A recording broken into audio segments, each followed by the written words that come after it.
Mais uma vez, bom dia a todos, a paz do Senhor Jesus Cristo, mais um domingo com alegria. Estamos aqui na remanescente de Filadélfia e agora, neste momento da liturgia, nós vamos compartilhar a palavra de Deus, amém? Vamos abrir nossas Bíblias no Salmo 109.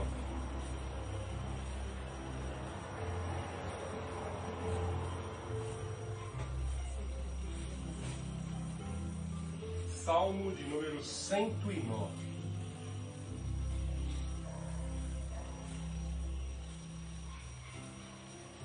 Ó Deus, a quem eu louvo, não permaneças calada enquanto os perversos me caluniam e falam mentiras ao meu respeito. Eles me cercam de palavras odiosas e me atacam sem motivo. Retribuem meu amor com acusações, mesmo quando oro por eles. Pagam-me o bem com o mal e o amor com o ódio. Que o perverso testemunhe contra ele e um acusador o leve a julgamento. Vamos agora ao verso de número 20. Salmo 109, verso 20. Que essas maldições se tornem castigo do Senhor para os meus acusadores, para os que falam mal de mim. Quanto a mim, ó Senhor, soberano, trata-me bem por causa do teu nome. Livra-me, porque és fiel e bom, pois sou pobre e necessitado. O meu coração está ferido. Vou desaparecendo como a sombra ao entardecer. Sou lançado para longe como um gafanhoto. De tanto jejuar, meus joelhos estão fracos. Não passo de pele e osso. Sou motivo de zombaria em todo lugar. Quando me veem, balançam a cabeça em desprezo. Ajuda-me, Senhor, meu Deus. Salva-me por causa do teu amor. Que eles reconheçam que isso veio de ti. Que tu mesmo, que tu mesmo o fizeste, Senhor. Que importa se amaldiçoarem? Tu me abençoarás. Quando me atacarem, serão envergonhados. Mas eu, teu servo, continuarei a me alegrar. Que os meus acusadores sejam vestidos de humilhação, que a vergonha os cubra como um manto. Eu, porém, sempre darei graças ao Senhor, louvarei o seu nome diante de todos, pois Ele está junto aos necessitados, pronto para salvá-los dos que o condenam. Deus Altíssimo, Deus de amor, Deus de poder, mais uma vez estamos aqui, meu Deus, dispostos, meu Deus, a tua inteira disposição para a pregação da tua palavra. Em nome do Senhor Jesus, fala aos nossos corações. Consola-nos, meu Deus, refrigera a nossa alma, acalma o nosso ser das ansiedades, das lutas que passamos esta semana, pois sabemos que mais uma semana se iniciam e as lutas ainda continuam, Pai Santo. Sabemos que teremos lutas até a tua vinda gloriosa, mas a tua palavra nos disse: ser fiel até a morte, dar-te-ei a coroa da vida. Senhor Jesus, nos dá força, revigora o nosso ser, revigora o nosso viver. Precisamos de poder para testificar que Jesus Cristo ressuscitou. Ele é a nossa razão de viver.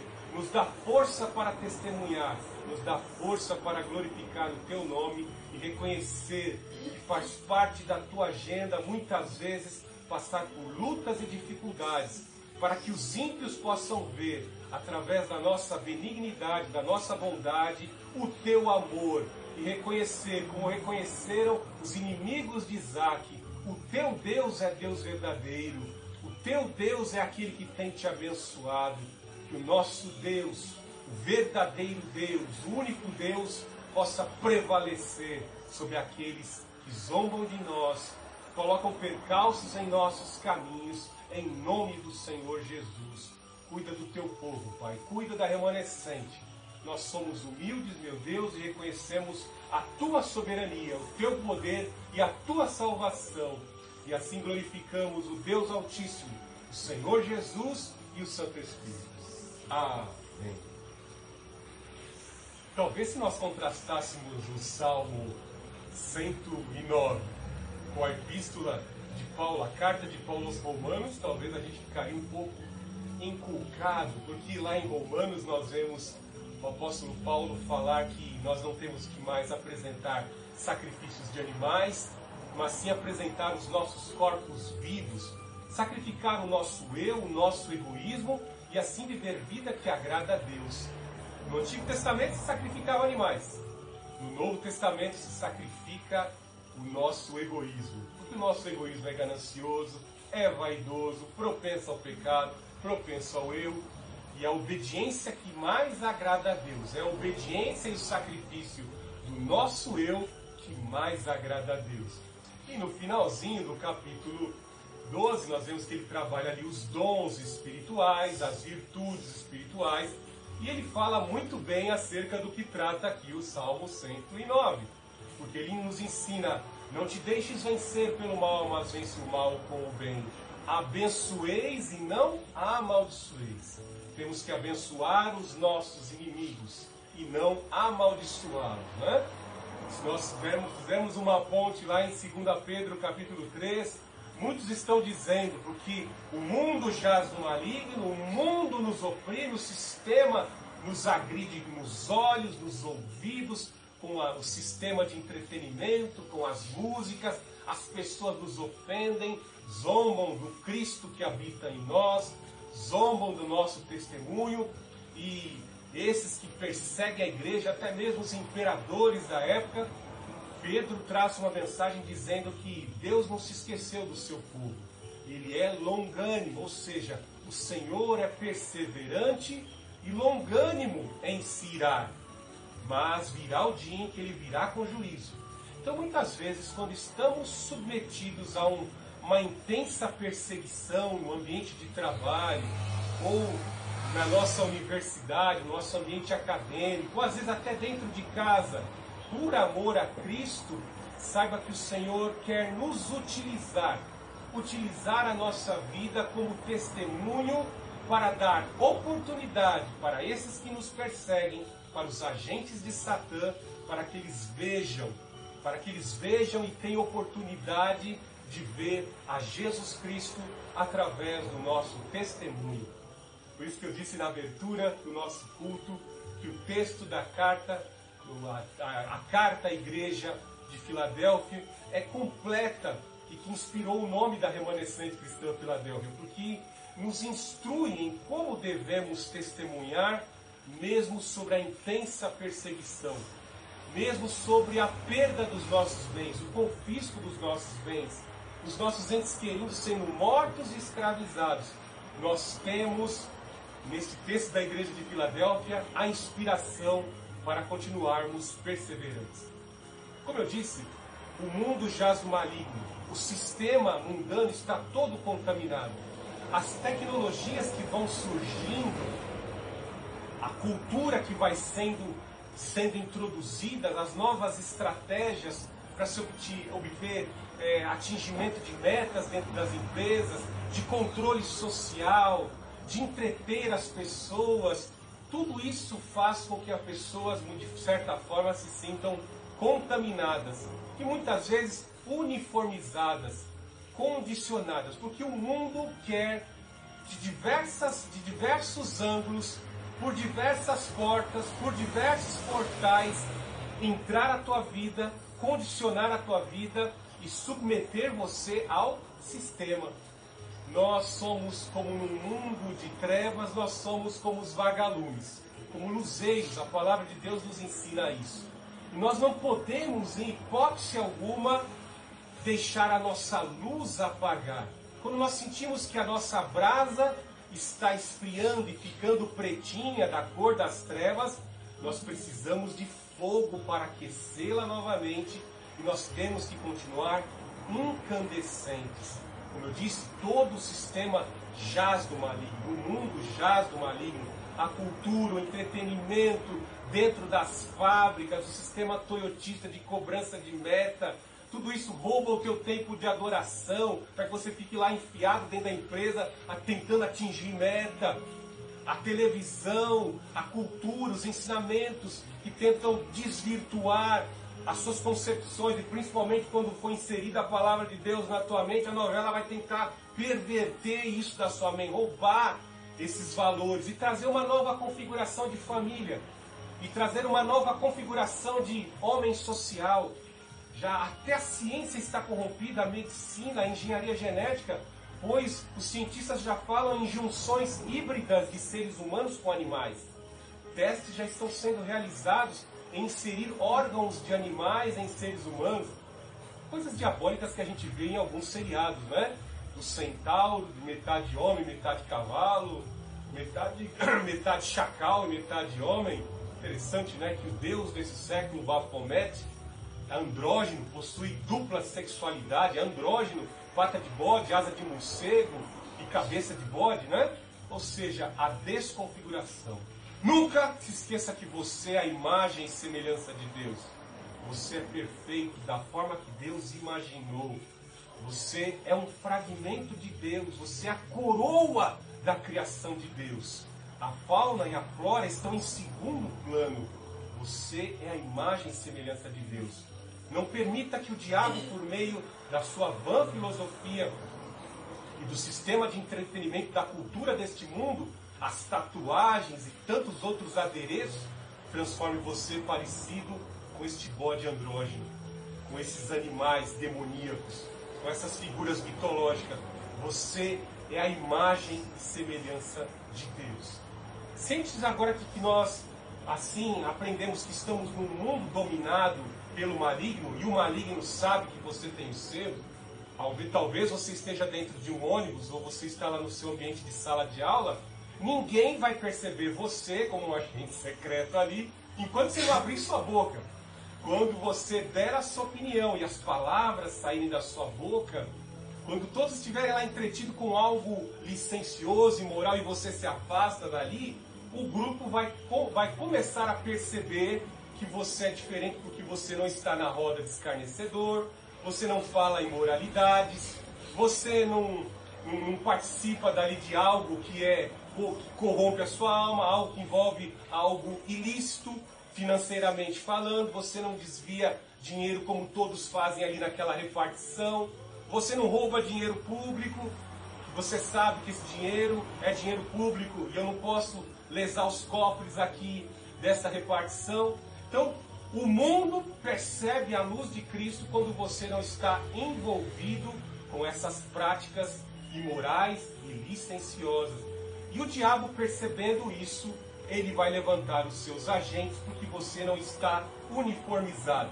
Você não está condicionado a agir como todos agem dentro do sistema.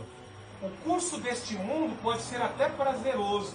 A correnteza que leva à cachoeira do abismo eterno pode ser até prazerosa, como aquele praticante de esporte que pratica naquele caiaque.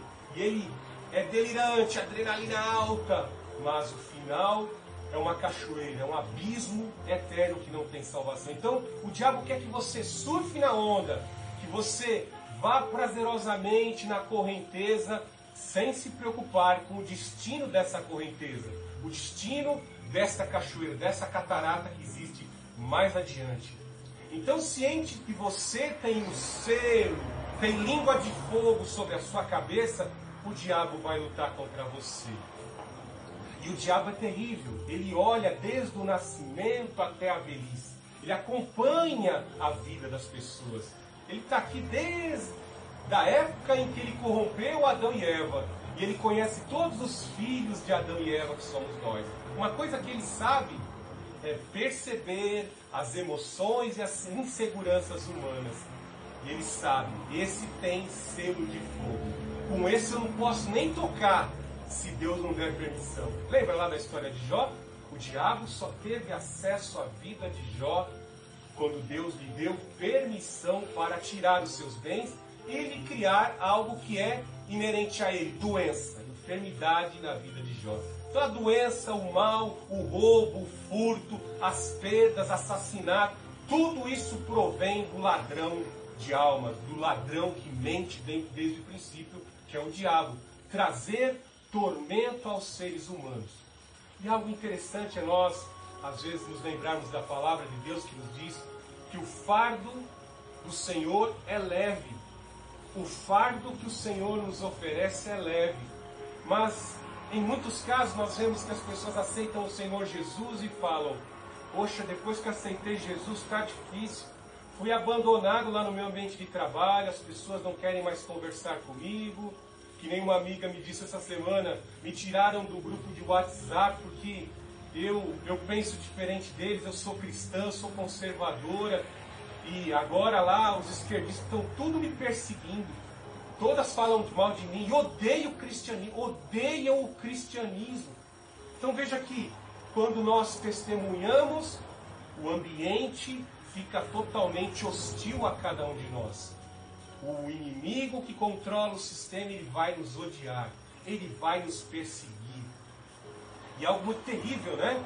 Que às vezes essa contaminação da inveja, da disputa, porque no mundo existe muito uma disputa por atingimento de meta, de ser melhor, de ganhar um símbolo, de ganhar uma medalha, de ganhar um símbolo, um monumento em homenagem a quem faz o maior invento, quem marcou a sua época com grandes invenções.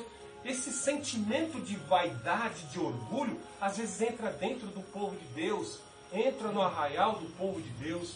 Não dá tempo aqui eu entrar na história, mas Davi nos mostra muito bem quando ele cometeu o pecado do recenseamento. Davi foi influenciado por Satanás. Ele se esqueceu que o Senhor lhe colocou no trono, que o Senhor colocou toda a confederação de Israel sobre o seu comando. Mas ele começou a pensar, não, foi eu com o meu braço forte, com as minhas estratégias de guerrilha, que conquistei esse grande império. E agora eu vou expandir. Além da terra que Abraão peregrinou, eu quero outros reinos a conquistar. E ele mandou Joabe fazer o recenseamento, para saber quantos soldados disponíveis para expandir as fronteiras do seu império. E o Senhor enviou o anjo e desencadeou a peste e a praga. Aonde eu quero chegar? Davi não foi ferido. Muito interessante no juízo que se desencadeou sobre Israel. Mas vemos que o povo foi tocado. O povo sofreu as consequências da peste.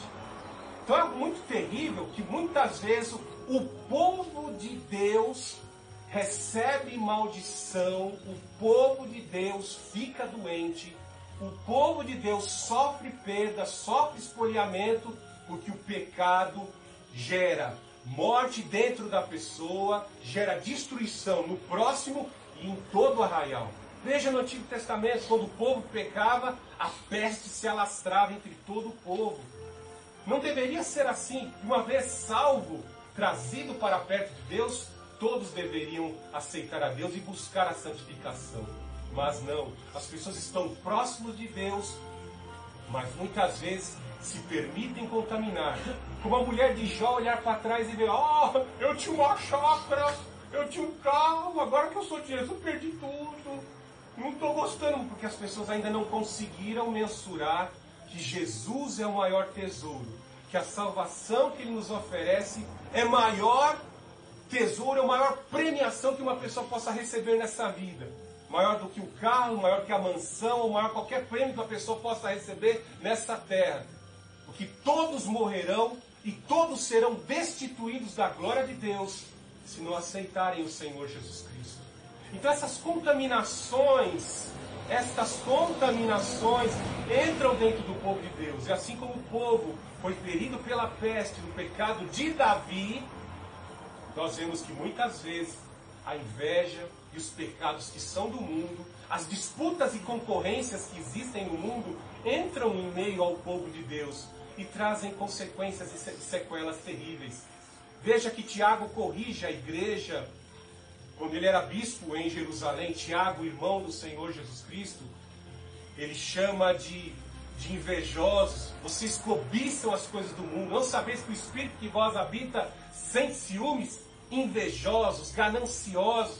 Ele não está falando com pessoas do mundo, ele está falando com a igreja em Jerusalém. Cobiçosos e invejosos, pedis e não recebeis, porque pedis mal, para gastardes em vossos deleites. Então existem pessoas corrompidas ainda dentro da igreja, anos e anos, contaminando a massa, disputando.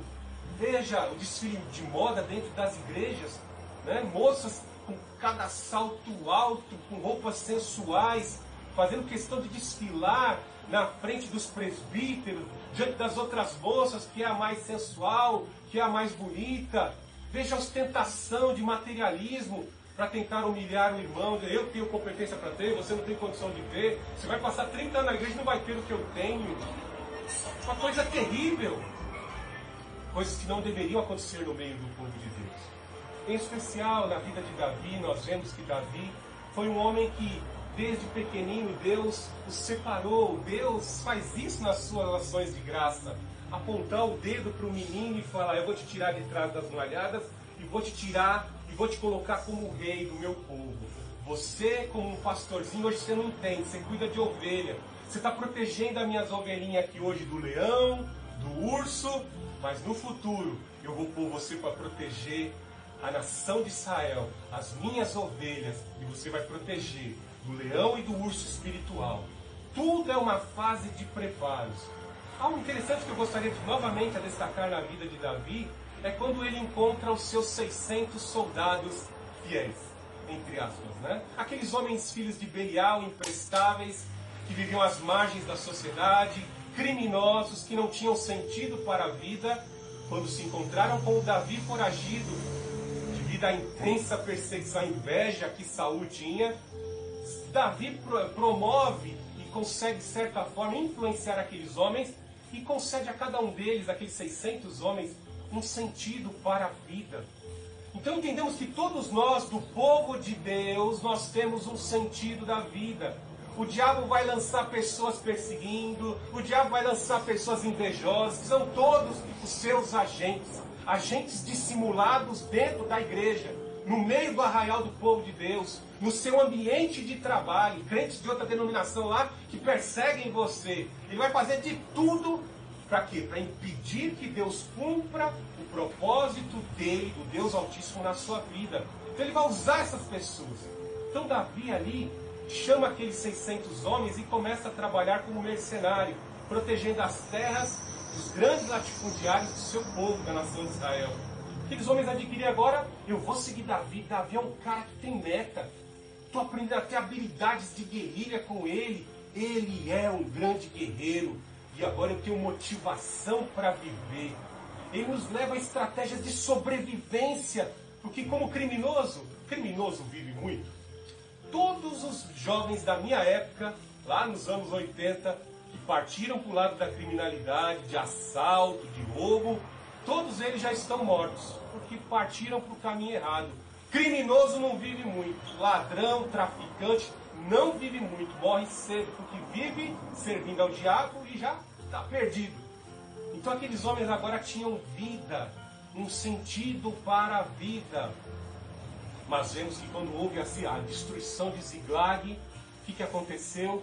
Aqueles 600 homens se desesperaram a tal ponto de não acreditar mais que Davi tinha trazido um sentido para a vida deles. Pois dentre aqueles 600, um grupo grande tentou apedrejar Davi, colocando sobre Davi a culpa por Ziglag ter sido destruído, os bens terem sido espoliados, suas mulheres e filhos terem sido sequestrados.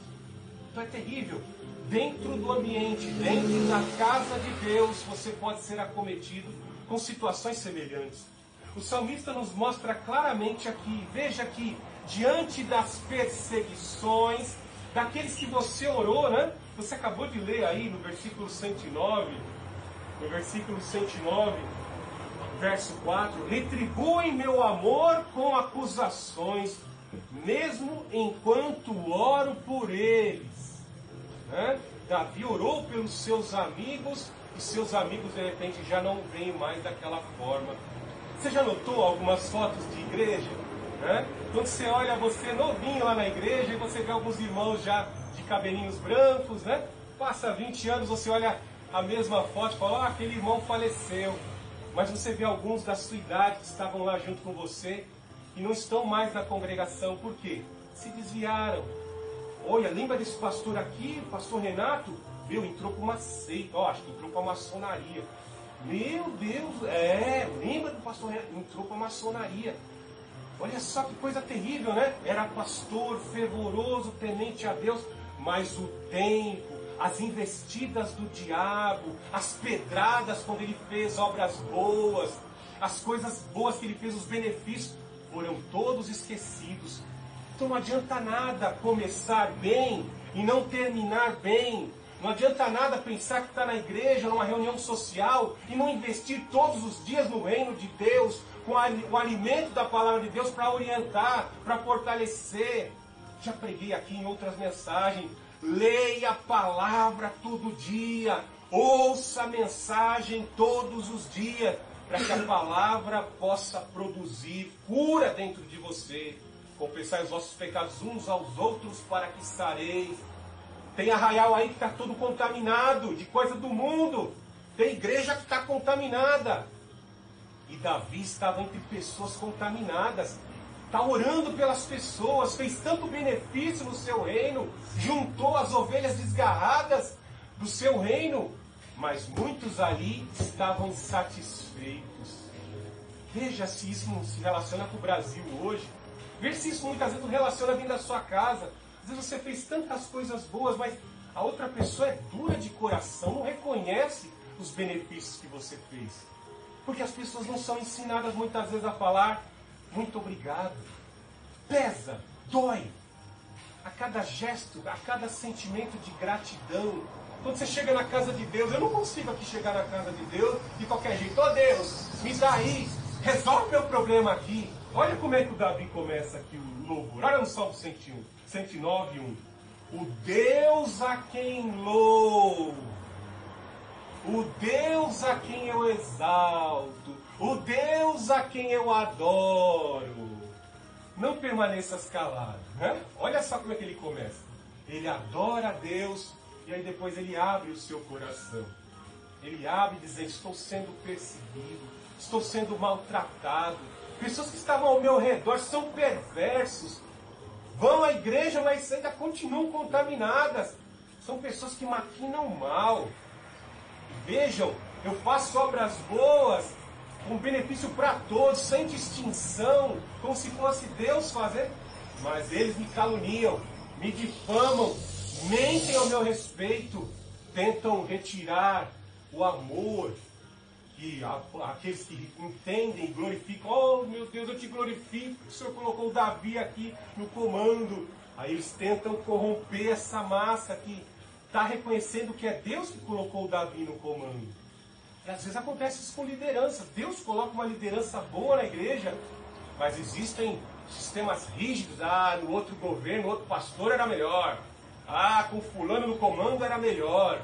Assim era melhor, desse jeito é melhor.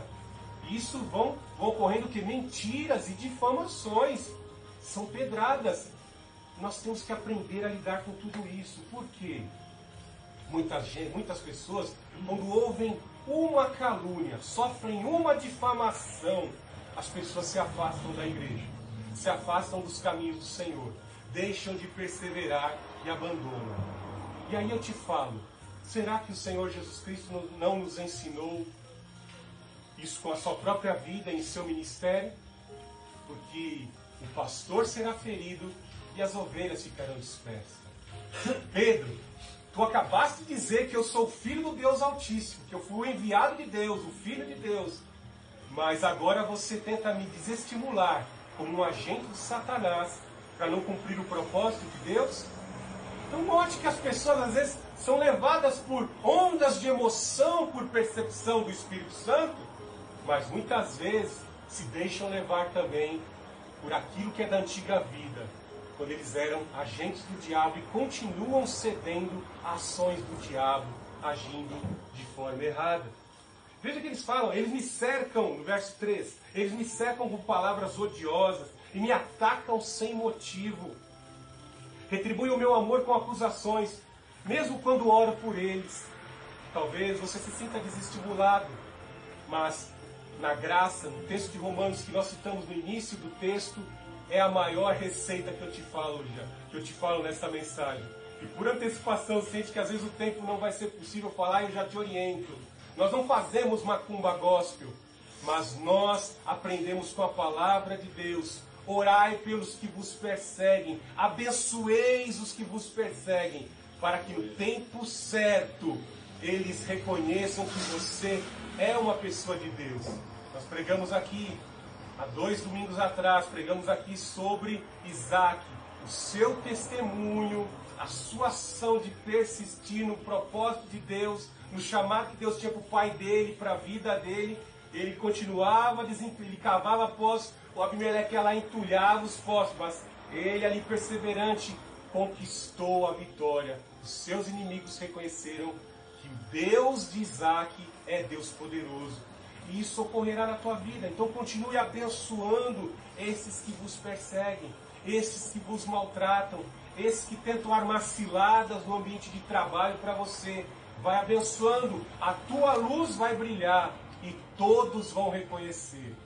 Não vou estender a mensagem aqui, mas eu poderia abrir um parênteses e contar todas as vezes que me perseguiram no ambiente de trabalho. Teve até um testemunha de Jeová que já morreu, né? Odiava, rangia os dentes ao ver o pastor Fernando pregando e evangelizando as pessoas. Sentia ódio e inveja. O Senhor o levou há 2 décadas atrás. Então é assim que Deus faz, é assim que Deus age, fazendo seus filhos serem exaltados quando eles obedecem e mantêm o testemunho fervoroso a Deus. Veja no verso 109:6, que um perverso testemunhe contra ele, e um acusador o leve a julgamento. Quando julgarem sua causa, que o declarem culpado, considerem pecado as suas orações. Essa parte aqui é bem delicada, porque talvez alguma pessoa leia essa parte da Bíblia e vai começar a agir da mesma forma. Na teologia, o Salmo 109 e alguns outros salmos são chamados de salmos imprecatórios. E o que é isso? Um salmo imprecatório. São salmos onde o salmista se vê humilhado, oprimido, e ele reivindica a Deus, ele suplica a Deus, que é o Todo-Poderoso, que efetue vingança, que efetue justiça sobre a sua causa, visto que alguém, um opressor, está o oprimindo, humilhando, espoliando a sua casa, trazendo humilhação e vergonha, roubou os seus bens. Então isso é muito da lei de Moisés. Então na época em que o salmista escreve, ele escreve com base na palavra de Deus. E qual era a palavra de Deus naquela época? A lei de Moisés, com base na lei do talião, olho por olho, dente por dente. Se você ferir o seu próximo por dolo, ou seja, se você premeditar o mal contra o teu irmão, o irmão mais velho dele vai te ferir. Se você furar o olho do teu irmão com o intuito de causar-lhe dano, o irmão mais velho dele vai vir e vai furar os seus 2 olhos. Então não faça o mal. Deus trouxe essa lei rígida para inibir a dureza de coração. Deus permitiu o divórcio por dureza de coração das pessoas que não toleram ser traídas. Eu não tolero que a minha mulher me traia. Eu não tolero que o meu marido me traia. Deus deu a lei do divórcio, mas Jesus Cristo vem e traz o coração da lei. Diante da dureza de coração que persiste no coração do povo de Deus, Jesus Cristo disse: aquele que não tem pecado algum, que atire a primeira pedra. Senhor, quantas vezes devo perdoar? 70 vezes 7. Não fique contando, perdoe sempre. Porque todos os dias, eu, esse que vos fala, reconhece os pecados, que sou pecador. Os pecados entram pela minha mente. E às vezes eu me vejo no sentido, como estou sendo injustiçado como salmista. Aquela pessoa tem que sofrer. Às vezes nós nos achamos pensando assim: a mim pertence a vingança. Tudo tem um tempo certo. Hoje eu estou chegando aí próximo da casa dos 50 anos. E eu já vi pessoas que construíram impérios, pessoas que fizeram maldade, pessoas que fizeram atrocidade. No tempo certo, essas pessoas colheram a medida exata. Tudo que conquistaram não puderam levar quando deram o seu último suspiro.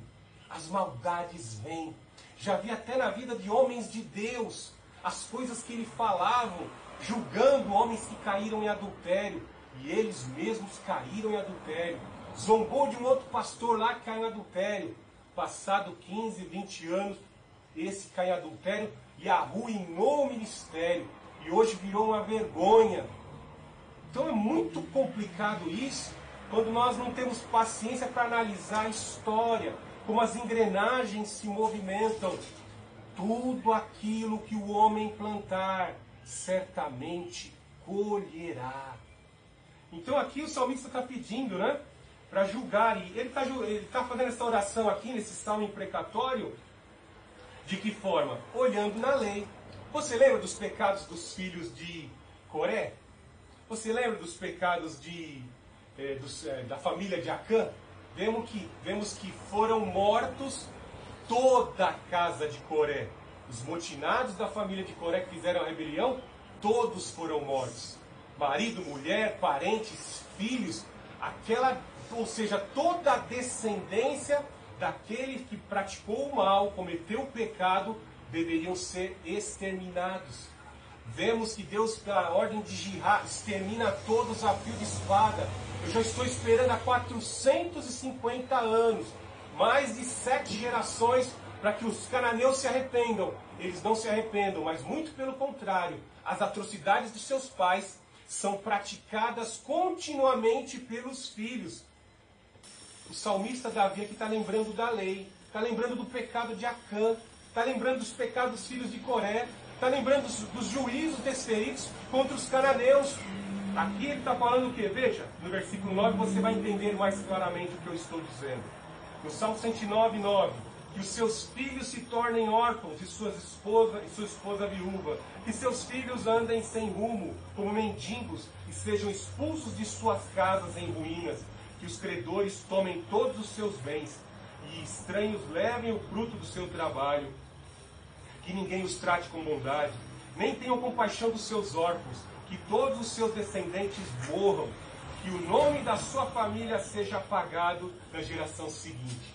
Notou como o salmista conhecia muito bem que a família, a maldade, os deuses que eram cultuados dentro de uma família, assim como herança, como uma maldição hereditária acompanhavam os filhos seguiam os deuses dos seus pais? Já notou dentro da palavra de Deus que a palavra de Deus te instrui?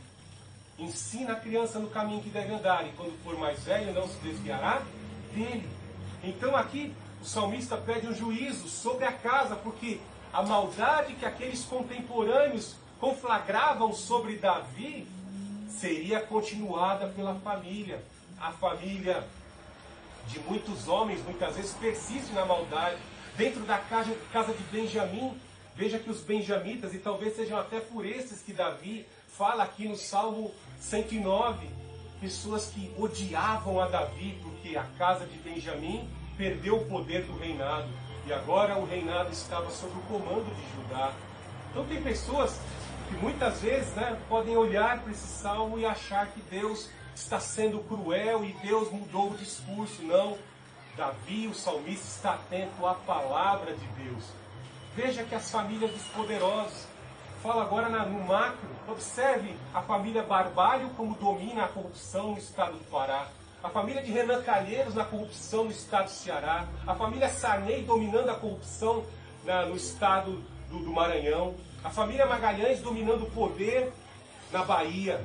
Eles não perdem o poder e continuam nos seus atos de corrupção.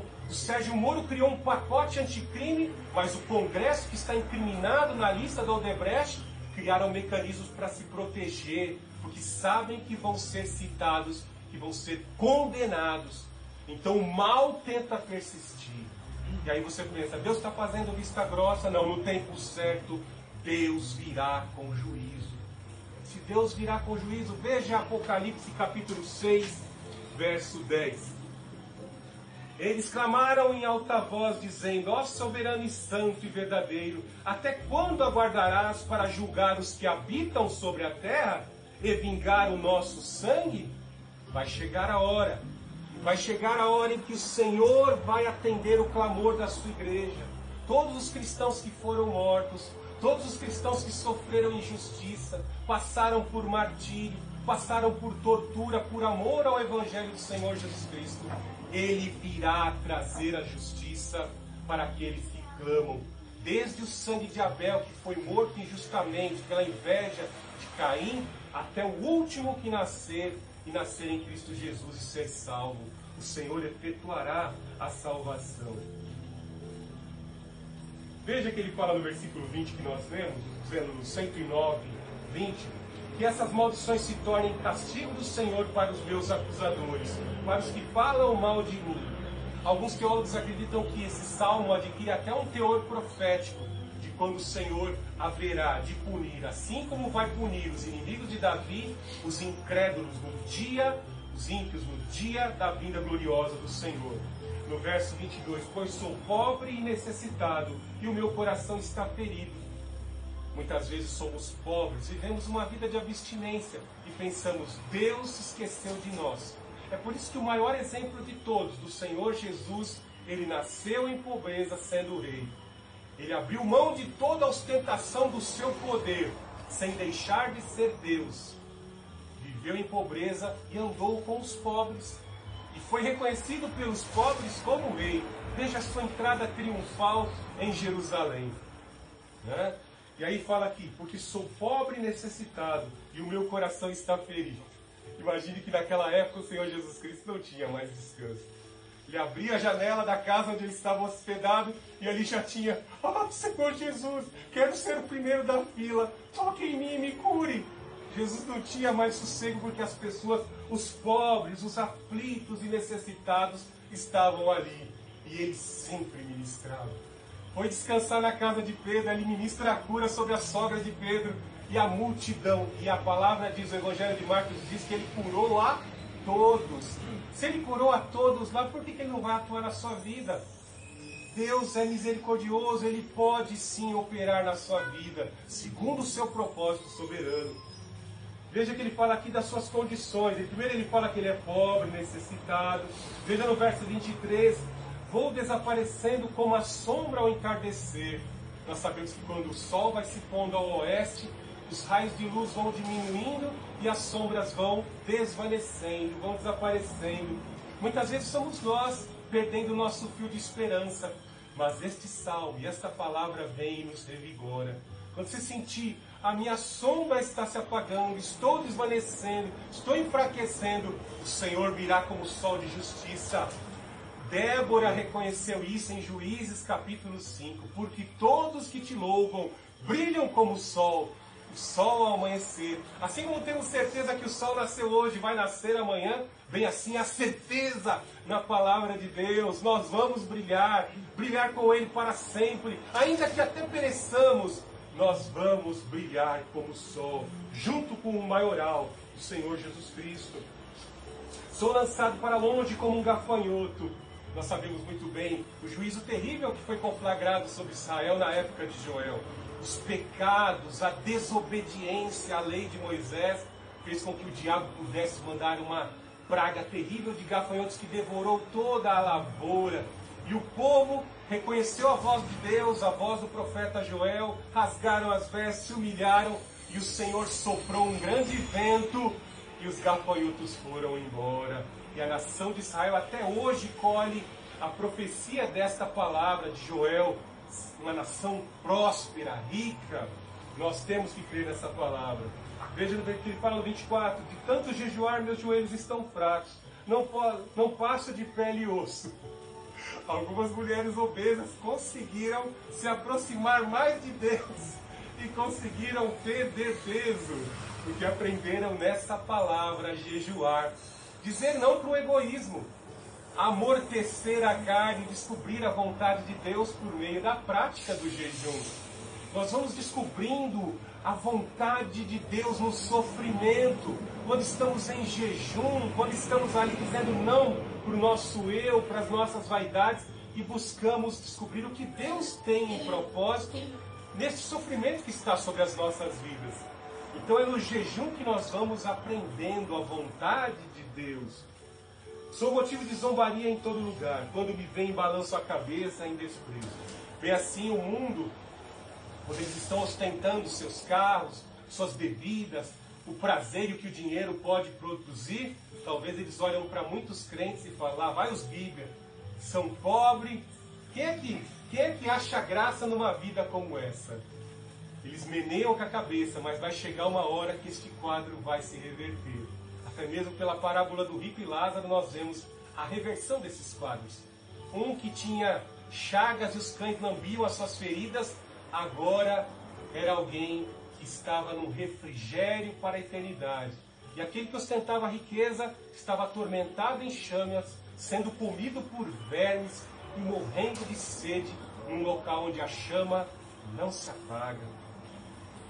No verso 26, ajuda-me, Senhor meu Deus, salva-me por causa do teu amor. Veja algo interessante, né? No 21 ele fala, trata-me bem por causa do teu nome. Depois ele fala que salva-me por causa do teu amor, no verso 26, né? Ou seja, é inerente do nome de Deus. Javé salva. Jesus significa Javé salvação. Javé é Deus que salva. Ou seja, os atributos de todo poder, de longanimidade, de amor, de benevolência, são inerentes de um Deus que pode todas as coisas. Você tenta ser perfeito e não consegue. Mas o Deus que te ouve reconhece as tuas falhas, perdoa os teus pecados e derrama amor sobre a tua vida. Por causa do teu amor, o amor de Deus nos fortalece quando reconhecemos o nosso erro e pedimos a sua força para glorificar Jesus em nosso viver. No verso 26, ajuda-me, Senhor. Senhor meu Deus, salva-me por causa do teu amor. Que eles reconheçam que isso veio de ti. Os amigos, inimigos de Isaac reconheceram que o Deus de Isaac é Deus Todo-Poderoso. Prepara uma mesa perante mim, na presença dos meus inimigos. E ali ele ceiou. Isaac banqueteou com Abimeleque e os seus homens na presença de Deus. E os inimigos reconheceram o Deus de Isaac. Veja que ele fala no 28, que me importa se me amaldiçoarem, tu me abençoarás. Quando me atacarem, serão envergonhados. Mas eu, teu servo, continuarei a me alegrar. Como eu disse, nós não fazemos macumba gospel.